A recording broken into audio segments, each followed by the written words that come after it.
Here we go. Well, hello. Good afternoon. My deep gratitude to Julia and my fellow speakers, all innovators and heart-centered humans with deep insights and expertise. Thank you as well to everybody who's here for spending some time with me to talk about grief and love and how time changes everything. I am a palliative care provider and grief guide based in Seattle, Washington. I work with people around the globe who are given difficult and often terminal diagnoses. Among the hundreds of stories of the people I've walked beside, my story of loss and grief is like many others, while also uniquely my own. Please allow me to share it with you. I grew up in a small, quiet coastal town in California in the 70s called Malibu. Ever heard of it? Surrounded by girls in macrame bikinis, surfers on quaaludes. My British parents had decided that they could put up with the celebrities and the hippies and the overall lack of anything resembling culture in exchange for a gorgeous view of the Pacific Ocean and endless summer days and nights. My mother had been a teenage television personality in Belfast, Ireland, the youngest newscaster ever on the BBC television. She was lured to Los Angeles by my father, who had known her and been in love with her ever since they met when she was 6, together as chroniclers of the famous and powerful in Hollywood. My father gathering just the facts, ma'am, a la Joe Friday, and my mother fine-tuning the stories that were published throughout Europe, Australia, and Asia. And they stayed, raising my brother and me in Southern California until we both moved away for college and beyond. It was 10 years ago, but it could have been yesterday. The first teary telephone call, the confusing and fear-provoking visits with specialists, more phone calls, test results being emailed and faxed back and forth, the diagnosis, pancreatic cancer, the Googling, the good days, the bad days, and the very, very bad days. And then my mother died. And the grief, the all-encompassing black waves of pain, sorrow, and suffering, seemingly unrelenting, seemingly never-ending, a vast chasm of emptiness. I wondered, how would I close it? How would I go on living with it threatening to derail my life? And it's not like we humans didn't have advanced warning. Dying is not a technical glitch in the human operating system. It's a feature. From birth on, it's the only event that we can bank on. Everyone will die, and it's very likely somebody we love will die before we do. Given the connectivity of today's world, you can bet that at some point in our lives, we will either be grieving or supporting someone who is grieving, or we may be both supporting and grieving simultaneously. So what about love and time? If you are grieving, this heaviness of grief is in every way a measure and declaration of deep sorrow to feel, to live, and to love fully, regardless of the pain and loss, is a living, breathing proclamation that our relationship with our person, the one who has left, was a person worthy of our time and love. Our loss can help remind us that it is precisely those things we appreciate and treasure that has the capacity to crack us open, to fully experience hardship and joy, suffering, and beauty. Over time, my experience with hundreds of families and communities in grief has shown that this gift, this forceful tsunami of all feelings human, overflows into blessing and finally gratitude for the opportunity to have loved oh so deeply. The spilling over of this grief then begins to fill us up. It is transforming this promise and experience of healing. It moves you. It calls on your heart to come alive.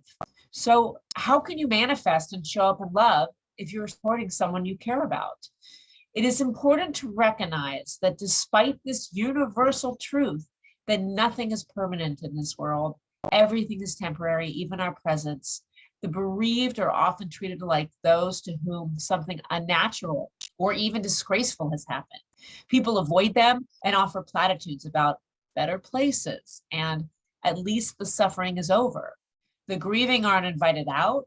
People fall silent when they enter a room. They're often isolated when they need community the most.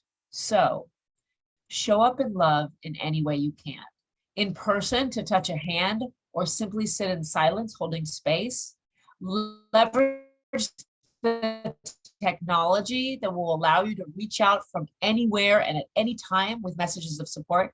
I am here for you. I remember your dad. Even this is awful and I love you. I invite you to be vulnerable. Regardless of the words you share, the messages should be clear. You are loved. You are not alone. So what about legacy and healing? Psychologists used to believe that there were two ways of reacting to the death of a loved one. You were either left completely debilitated with PTSD, depression, and grief, or you bounced back after a certain amount of time after working through prescribed stages. I believe there's another response, the act of bouncing forward, the act of growing and building on the most difficult experience of one's life. When people go through hardships, they're not just more motivated to help others. In many instances, been hurt. Helping people through the trauma that you faced is not only something that gives your life meaning, it gives your suffering meaning. When you lose someone close to you, you can do good in their name, and it becomes an extension of their life. It becomes part of their legacy. This is an act of love.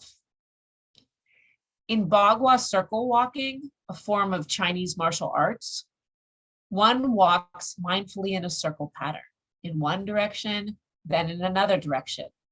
This helps practitioners to explore concepts including the presence of constant change in the universe, the need to retain your balance when presented with change, the ability to flow with change and find a place of stillness and balance as change occurs. I have always thought of grief as a circle, an eternal loop, one that you walk around one way, then in the opposite direction, encountering and experiencing all of the feelings of loss, sorrow, joy, beauty, humanity, and transformation. You expand your capacity to be awake and available for every moment, even when some of those moments are filled with sadness and despair. Rosemary Watola Tromer, a poet laureate from Colorado, believes in the power of practice and has been writing a poem a day since 2006. Her poems often touch upon grief and gratefulness.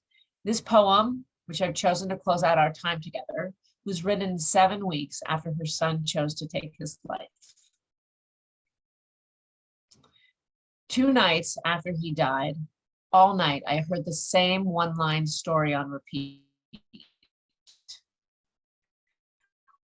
I am the woman whose son took his life. The words felt full of self-pity, filled me with hopelessness, doom. And then a voice came, a woman's voice, just before dawn, and it gave me a new shade of truth. I am the woman who learns how to love him now that he's gone. It did not change the facts, but it changed everything about how I met the facts. Over 100 days later, I am still learning what it means to love him. How love is an ocean, a wildfire, a crumb. How commitment to love changes me, changes everyone, invites us to bring our best. Love is wine, a trampoline, is an infinite song with a chorus in which I am sung. I am the woman who learns how to love him now that he's gone. May I always be learning how to love, like a cave, like a rough-legged hawk, like a sun. Loss, grief, love, and time. Transformers all. I wonder what your transformation will look like. Thank you so much for spending your time with me.